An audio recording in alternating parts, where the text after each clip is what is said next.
Spoken English. আমরা spoken ইংলিশের আজকে একটা প্যাটার্ন শিখবো, সেটা হচ্ছে গেট দিয়ে। এই যে আমরা যেগুলো বলি সকাল হয়ে যাচ্ছে, সন্ধ্যা হয়ে যাচ্ছে, এই মা দেরি হয়ে যাচ্ছে, তারপরে চাটা ঠান্ডা হয়ে যাচ্ছে। তাহলে আমরা ইংলিশে এই বাক্যগুলো কিভাবে বলবো এবং গেট ব্যবহার করে এগুলো বলতে হয়।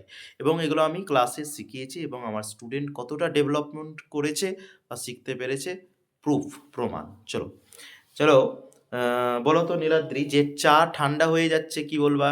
Tea is getting cold. T is getting Cold. Cold. চা ঠান্ডা হয়ে যাচ্ছিল, Tea was getting cold. T was getting cold. যদি বলা হয় যে সকাল হয়ে যাচ্ছে, It is getting morning. বাহ, সকাল হয়ে যাচ্ছিল যদি বলি, It was getting morning.